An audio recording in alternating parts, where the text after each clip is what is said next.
Good day, team. Today this video is going to be aimed at people who are relatively new to Valorant, and I just want to help you guys out and help you figure out how to get better at the game, I guess, and how to understand what you're needing to be focusing on to improve. First thing on the list is something called Crosshair Placement. So a lot of people, they just run around kind of like this, and they're not really looking at anywhere. You know, they'll just have their gun out, and they'll just be running around like this. And then if someone walks around that corner, they have to make this massive movement over there to shoot them, right? So what Crosshair Placement is first of all, you want to run around with your crosshair around head height, you know? So depends on which height you're kind of going towards of the ground level, you know. So obviously head height on this level is around here, but up here it's a bit higher. So you're always wanting to adjust as you move around, you know. And another part is you want to be as close to where they're going to appear as possible. So obviously you come into this area, and as you go around, you move it towards the wall. You don't want to be here, because if they come around this corner, you're going to have to make that big movement, right? But if you're here and they walk out, you just tap their bloody head. Easy peasy, right? And the distance from the wall is just kind of how comfortable you are with how fast your reaction time is, I suppose. But I feel like I usually have it around here. And most of the time you're going to have to make a minor adjustment, but it's not going to be anything too crazy. So yeah, just to practice this, just run around maps. And get used to just get used to maps and get used to where people's heads will be. And just run around with your crosshair. Just running around the map just like this. So way up there, their head's going to be about there. Yeah, they're going to be there. Just walking around, cruising around the map. Chuck some tunes on. Deathmatch is pretty good for practicing this as well. Up there, their head's going to be about there, since they're a bit closer there. And hopefully you get what I'm saying. You get the idea. You just run around, getting used to where people can be. And I guarantee you, this will help you get so many more kills a lot faster as well. So obviously you're gonna have to practice this on every map. But if you want it to be a bit more fun, do it in deathmatch or something. At least you have people to shoot at as you do it. Another just as important part kind of ties into crosshair placement as well. And you'll probably notice yourself getting killed a lot because you are not doing this, and that's just not checking your corners. So say you come around here and you're just focusing on this so hard, right? You walk out here and oh no, some cheeky little bugger is sitting here and you're now dead. So it's important to check stuff, right? Obviously you come around here, you check there, because that's the first point that someone's going to shoot you from, right? But as you come around here, you move your crosshair over here. You come around here, since you're hidden from this quite a bit, you can come check this.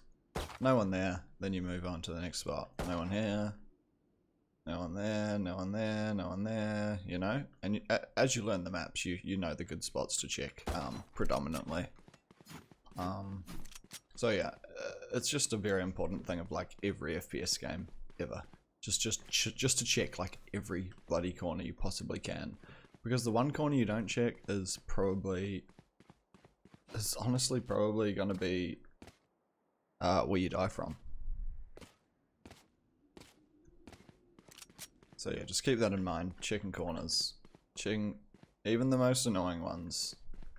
And yes, sometimes you'll die because you're checking a corner, but you'll the pro of checking every corner will outweigh the cons. I guarantee you. And obviously sometimes, like this situation, you just have to go for the 50-50 pretty much, you know. Do you check this side or do you check this side? You know what I mean?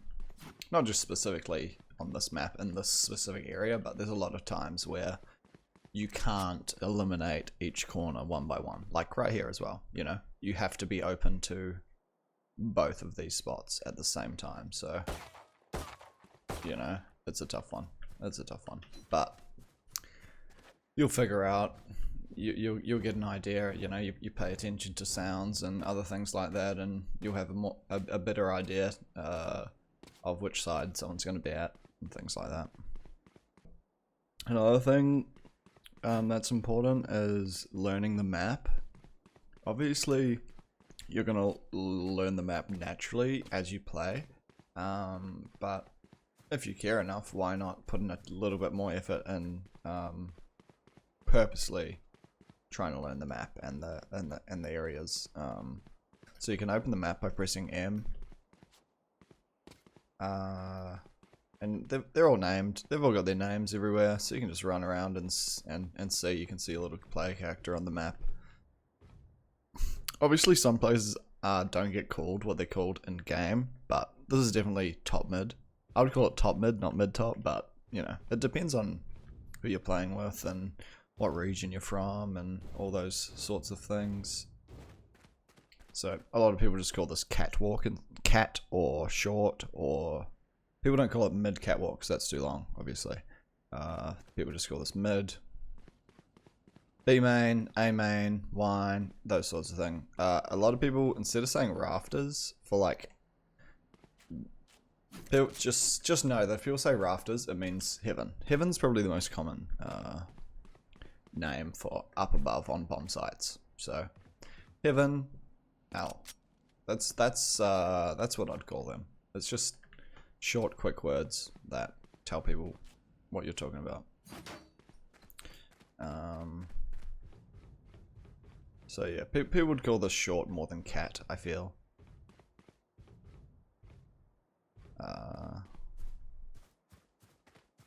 Yeah. Just go into each map, press M, have a little squiz, run around, get familiar with the area that is like... What's the bloody word? But yeah, it doesn't take long to learn the maps and the callouts. So I definitely recommend getting into that. Here's a movement-based tip for you. You might notice that when you're fighting people, you don't really shoot straight while you're moving. And a thing you really want to keep in mind is something called counter-strafing. So strafing is when you're kind of going like this, side to side pretty much. Or, I mean, and back and forward, I suppose. But most commonly, it's like a side to side thing. So counter strafing is just pressing the opposing key. So say someone's around this corner, right? So I'm holding A to move sideways, right? So the opposing key is D, and that's going to make you be instantly accurate as soon as you press the opposing key. Whereas if you just let it go, you don't instantly stop. Like, it's hard to tell, but just press the opposing key.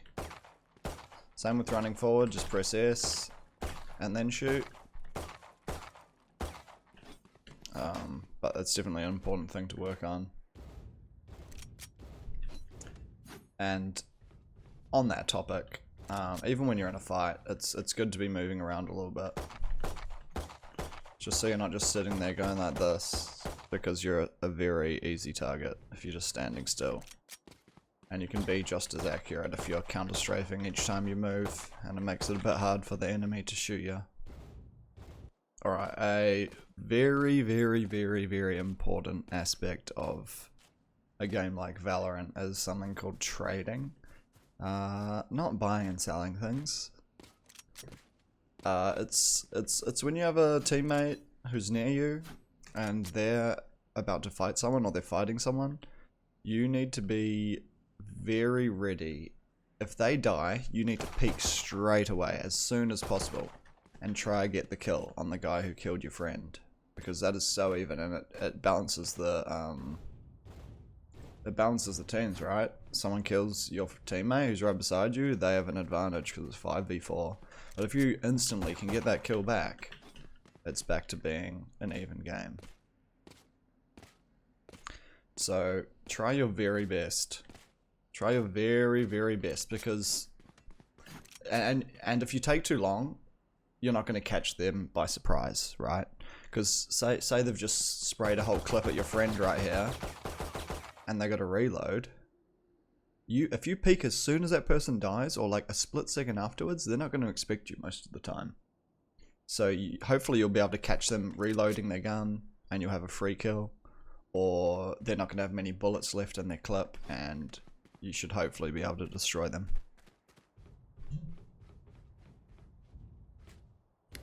Obviously, if you're a character that has a flash or something like that, that's even better. If your teammate dies, you quickly throw a flash. Imagine that's a flash, and then you charge them and you kill them.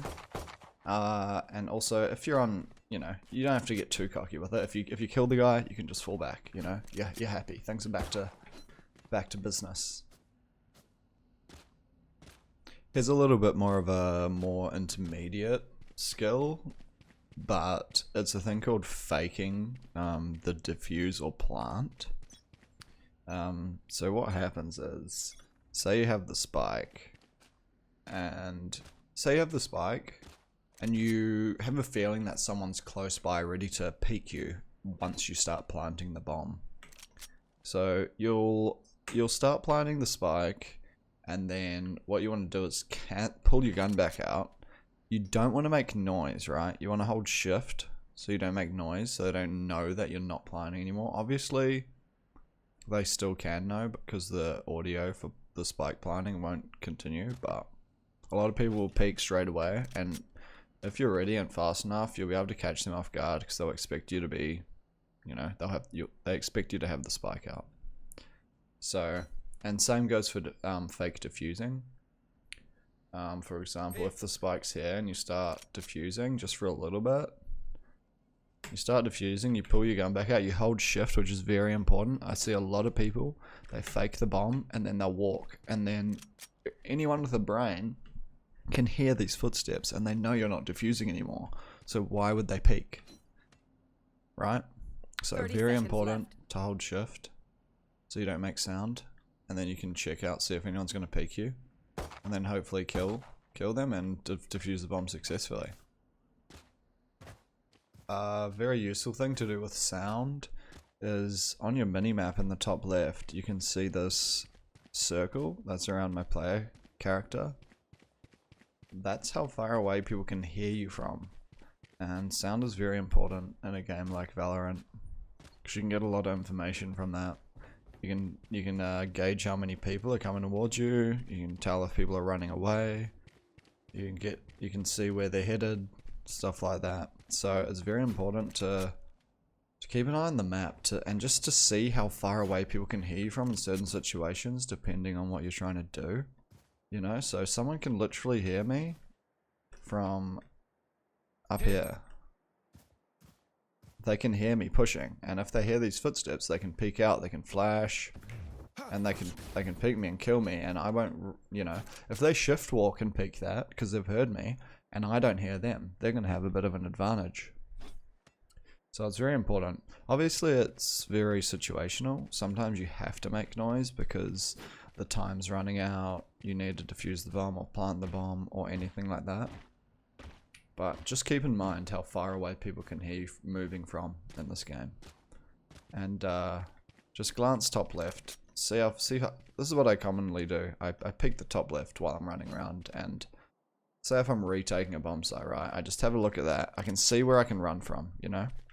All those people in B main, they can hear me when I'm here, right? So before I get there, if I suspect that someone's in there, I'd be running over here because surely no one's around here, and then start shift walking now, right? And then hopefully you catch someone off guard in here because they haven't heard you running. There's also an economy in Valorant. So when you start the game, you start out with 800 credits. Are they called credits? Yes. right? You can also hover over this little exclamation point, exclamation mark, and it tells you on the right how much credits you get for doing certain things. So for every kill you get 200 credits. Planting the spike gets you 300. Winning the round gets you 3,000. Losing one round gets you 1.9 thousand. Losing 2 rounds in a row, you get 2.4 thousand. 3 rounds in a row, 2.9 thousand. You can also see the minimum amount of money you're going to have next round, which is very useful for if you want to be able to buy next round, but you also want to buy some gun. You just pay attention to that. Make sure you have X amount of money for the items and guns, the abilities and guns and armor you're wanting to buy. And you can base it off that, which is very useful. But yeah, it's got a lot of information in there. For example, tells you attackers who lose but survive without planting the spike receive a reduced number of credits for losing. So if you survive and you lose the round, you only get 1,000 credits that next round instead of 1,900. So you just got to use your initiative and just think about stuff. Some situations it might be best. If you just have a pistol, it honestly might be best just to push, right? Because say you just have a ghost, which is 500 credits, and you're on defense and the bomb's planted, there's no point you saving because you're going to be worse off that way, right? Because you're only going to get 1,000 instead of 1,900 credits. Like, yeah, you're going to keep your ghost, but that's only 500 credits, right? So you're down 400 in the grand scheme of things. So you may as well try get what's called an exit frag, where you hold somewhere outside the bomb site, because obviously the enemy team wants to survive and keep their guns. So you hold a little annoying angle where hopefully they're not expecting you to be, and hope you can get a kill. And if you do get a kill and get a rifle, that's when you would want to survive, right? Because rifles are about 2.9 grand. So yeah, it's very important to pay attention to your money and your team's money. You can see all your teammates' credits by holding tab, opening the scoreboard. You can also see the enemy team's credits, which is also useful. And you can base buys off what the enemy team might buy.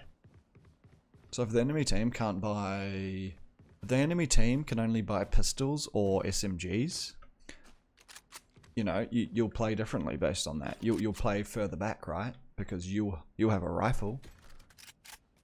You have a rifle, you know they only have pistols or SMGs. Rifles are better at longer range than those, so you have an advantage.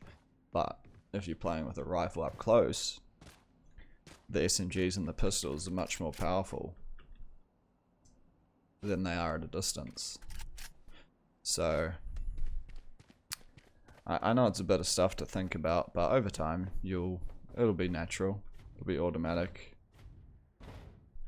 You just gotta practice it and pay attention. But yeah, with the spike planting thing, I see a lot of people do this. They win the round. They win the round by killing the whole enemy team. Try plant the bomb as well, so you get an extra 300 credits. Cheers for watching. Hope you can take some of these tips and use them to your advantage. If you enjoyed this video, give it a like, and if you want more Valorant related content, subscribe. I also stream on Twitch most days, so come hang out. Cheers.